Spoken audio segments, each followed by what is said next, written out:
What do you think's the biggest threat to mankind right now? I'd say the biggest threat right now is population collapse. The super low birth rate. Really? Yeah. Over like nuclear war, natural said birth disaster? Don't we have an Yeah. overpopulation Yeah. problem? No, we have an underpopulation problem. Really? Yeah. Why do you So say that? this is the most commonly misunderstood situation. Yeah, they definitely push that we have a Mhm. overpopulation Yeah, why is problem. that? No, I don't know. It's just like, I think it's like, this is a holdover from like, I don't know, the 70s or something, you know? So there was a huge baby boom, like where people did have a ton of kids after World War II. But then the US has actually had the birth rate in the US has been below replacement rate since like 71 or 72. In the Like US, but 50 how about- years. how about 50 years, other the US has countries, been though? below replacement rate. I know US, but how about other countries? Well, like China's got a huge population collapse problem. Really? Yeah. China, you actually get penalized if you have more than one Oh. kid. No, Yeah. you Are see you it- being no, serious? no, Oh, I they like cut that off. No, see, this is like, so part of it is just like we're operating on things that were true in the past but are no longer true. So China did have a one-child policy, but like about 10 years ago, they changed it to a two-child policy. And then a few years ago, they changed it to a three-child policy, and birth rate kept plummeting the whole time. They had the lowest birth rate ever last year. Really? Yeah, China's birth rate right now is 40% below replacement. Wow, traditional women. I don't want to, like, you know. Listen, one can speculate as to the reasons, but I can tell you there's that no hoes. I mean, like, Andrew Tate was last week, bro. I know, but it's true, bro. Like what you said about birth, I They're out there. see that. Wow, that is a very common Yeesh. misconception. I would have it's never. a very common might be right. misconception. Like, Yeah. what we face is population collapse. Huh. Collapse. Like people have no idea how fast the population is going to collapse. What are we trending Japan at? is pretty far along in that. Like Japan actually lost like 600,000, went down by 600,000 people last year. The Japanese are not in the bedroom at all. Then It would Not at seem, all. It would seem not. What about the US? We got an increase, right? Yeah, what I'm saying is the U.S. has been below replacement rate for 50 years. The only That's reason so the nuts. population has increased is Like because- yearly, you're Since saying. the 70s. Yeah, since the early 70s, since like 71, 72. So why are we spewed with all this BS that we're overpopulating, but the population's growing, right? No, it's not. So I mean, I should say the like lifespan is increasing. Mhm. People are living longer. That's the only reason why the population of Earth isn't plummeting, but it will plummet. So, just like one metric to track is the ratio of adult diapers to baby diapers. Mhm. Like, at what point does a country have more adult diapers than baby diapers? And like Japan went past that point over 10 years ago, I believe. Whoa. What do you think happens in like the future then? What's your kind of thought on that? Well, I think we've got to turn this around. We've got to have at least replacement rate, if not more, on the baby front.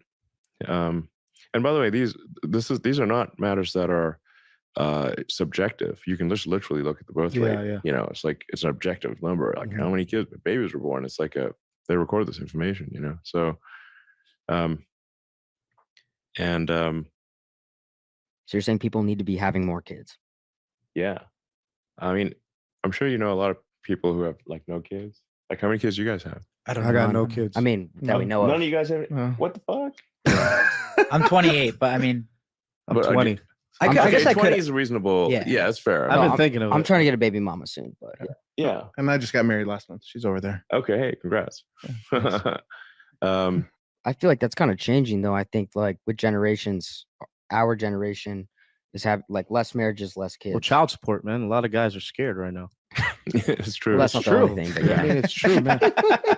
I would be scared too. I mean, geez. That probably is a big No, thing. it's a That's big probably part factor. of it, Yeah, too, I but feel well, like. like Part of it- cost part of it too. is probably Cost a big of a thing. child. Yeah. Give me a break. I'm not. Social media too. Yeah. People get caught up on social media instead of going out and having fun. And How detrimental is that? Like, what's that? If it keeps trending this way, well, we've been how long do we have before it's like yeah, I guess distinct. Well, it's a like a low birth rate is a slow death for a civilization. It's not a fast death. Yeah, we're chilling for a bit. Yeah, I So mean, then- you're cruising. It's just like the average age just starts drifting up, and then basically civilization will die with a whimper in adult diapers. Kind of sucks, doesn't it? It's like anticlimactic. It's not exactly. I mean, frankly, if you say given the choice, like I'd rather civilization went out with a bang than a whimper in adult diapers. Yeah. What's a bang? Bang would be World War III. That'd be if fucking the nuts. choices are, like it's just like sad, or it's just sad if you just die, and if civilization dies of old age. I think. So that's like that's probably the biggest myth that exists right now is this overpopulation myth, when in fact we have a population collapse problem. And I think people can see this anecdotally when they talk to friends, and just like we just had, like, none of you guys have kids yet. It's totally understandable. 20, but I mean, 28. yeah, 28, maybe. How old are you? 42. 42. You should He's have not contributing. See, like by 42, you should have a kid. Yeah, what the fuck? Yeah, and I'm the problem. I know. That's what I got out of this. So, Vasectomy? that's I don't know. I have a lot of friends of mine, especially like know a lot of women that have not had kids and like not planning to, type of thing. And I'm like, man. Yeah. So I'm worried about I think that's the biggest risk to civilization right now. It's just we got to get rid of this nonsense that we're having an overpopulation issue. We have an underpopulation issue. Why do you think that's not being said more then? If that's a huge problem. Different agenda. I mean, I think it has some kind of, I think like maybe the sort of, like I'm pro-environment, but I think the environmentalist agenda has kind of gone too far. It's on all that. agenda. Yeah. That's an environmentalist? Yeah, more Well, it's kind of like How so? I mean, like a lot of these things, it's like I'm not necessarily. I don't think it's like some sort of like sort of nefarious mastermind situation. It's just a dumb idea that hasn't been fixed, as opposed to like somebody's masterminding it or something, Yeah. But I'm just saying, objectively, one way or another, if we don't have kids, is like population is going to decline. Average age is going to increase. They want you to eat bugs. What to feed our ever-expanding world? Insects. They could feed the world. Healthy They're full of polyunsaturated fat, protein, and micronutrients. and sustainable. I'm Nicole Kidman, and I am going to eat a 4-course meal of bugs. And they want you to eat these bugs inside a massive prison system that sees humanity as a cancer upon the earth. For too long, humanity has existed within dysfunctional and polluted cities that ignore nature. Now, a revolution in civilization is taking place. Imagine a traditional city and consolidating its footprint, designing to protect and enhance nature. The line will be home to 9 million residents and will be built with a footprint of just 34 square kilometers. And we are designing it to provide a healthier, more sustainable quality of life. The line's communities are organized in 3 dimensions. Residents have access to all their daily needs within 5-minute walk neighborhoods. And the line's infrastructure makes it possible to travel end to end in 20 minutes with no need for cars, resulting in 0 carbon emissions. It is all completely bizarre, but it's just the cover story, and it's just getting started. There is a whole cultural movement now emerging from the shadows that wants humanity to collectively commit. This anti-human cult has been around for decades, and outside of academia have had to tread quietly because much of humanity is opposed to mass. But now that we are in the midst of this cult's massive depopulation effort, they are coming out into the open to convince us that it would be best for most of us to die. We cannot hide away from human population growth because, it underlies so many of the other problems. All these things we talk about wouldn't be a problem if there was the size of population that there was 500 years ago. All the religious groups are against me because I'm talking about population. They want more souls. I want less on the planet. The World Economic Forum has become the public domain of the anti-human cult's depopulation agenda. And all of pop culture is on board, from Hollywood to the Holy See. Our planet, the utopia that we've been given, the overpopulation. Their agenda is disguised as environmentalism, so that all who oppose it now can be shamed. And when the mass starvation begins to overwhelm the population, the sentimental environmentalists can all be blamed. Because of course, this has nothing to do with the environment. Boris Johnson's father, Stanley Johnson, is a member of this cult. And he wrote that the world's population needs to be cut down to a more manageable number. And this is what it's all about, a more manageable number. Because these psychopaths see the rest of us as their property, to manage and cull accordingly. But humanity still has a choice, and we don't have to die in a prison death factory eating bugs. We could choose freedom, but time is running out. Of all the amazing things that the highbrow crowd at the Davos World Economic Forum has discussed on their annual agenda of talking about what to do with us, that's us, the people they get together once a year to sit around on a stage and chat about as if we're zoo animals they've been distantly observing that are completely segregated from them somehow, maybe like on a totally different planet. And them as in the people who the rest of us never voted for. And most of us never even asked their opinion one single time, but seem to make an annual habit out of discussing what's to be done with us as if they've unilaterally decided they're just in charge of that somehow. Just chatting it up over there with the finger sandwiches and the Perrier, talking about things like mind control. What we're trying to figure out is how to decode the signals of the brain.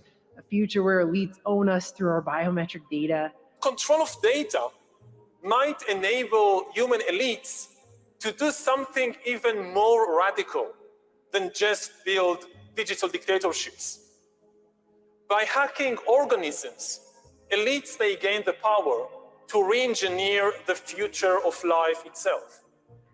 Maybe the most eye-popping thing that we've personally heard over the years is this concept that in a few years from now, actually, we're all going to just own nothing and like it. On a quick aside, I don't know if you've seen what's happening out there with inflation, but the cost of living has gone to face-palming your head through a cactus level of insane. Wall Street Journal and others are publishing stories about how entire neighborhoods of single-family homes are being bought up at 20% over cost to either be turned into renter blocks or to sit around empty with price tags that laughingly price the average person just right the hell out altogether. So this country is being not so slowly turned into a giant land of permanent renters. I mean, here we've seen home costs go up at least threefold. And they got these dinky little houses with closets for bedrooms that shouldn't even be worth $100,000 being sold for $400,000 like the people who own them know literally no shame. I mean, we personally found out earlier this year just how little stability and security renters in this country actually have. Because we lived in the same home for 3 years and we'd always paid our rent early, or at the very least on time. And we were just up and kicked out with hardly any warning at all. And that's something as integral to living your life in this society as a home is, or at least a roof over your head. So you could probably better understand why we laughed our asses almost clear off when this Scandinavian lady gave a WEF presentation a few years ago talking about how everything is going to be rented in the future, right down to something as basic and small as a screwdriver to screw a screw into a wall. Why do you want to own your cell phone? I mean, you want the function, you want the service, right? Why do you want to own a cell phone if you can just lease it? And if you lease, why shouldn't you lease your refrigerator or your washing machine or your dishwasher? Or why do you want to own it? I mean, it's not like the plastic in the middle. It's like, I own it. You know how much a car drives? How much of its life? 4%. Or if you take a drill, it's used 15 minutes. It's not a lot, is it? And most of us, I know there are some guys here that really love to own a drill. But for the rest of us, we just want a hole in a wall, right? Why don't you want to go into a business model where the company owns it? Why don't you want to go into a business model where the company owns it? come you want to go into a business model where the company owns it? I mean, yeah, why wouldn't you just want to go into a business model where you literally don't have anything at all? I mean, you know, it's like your body. You don't really need your DNA, right? Like, you don't really need this stuff in the middle. You just want the walking, talking machine, right? So, like, why do you even need to own that? You should just let the company own it. You should just let the companies own everything. They should just be like the new monarchs of the future. We just let them own us and everything else too. And we should literally have nothing at all, so that the power dynamic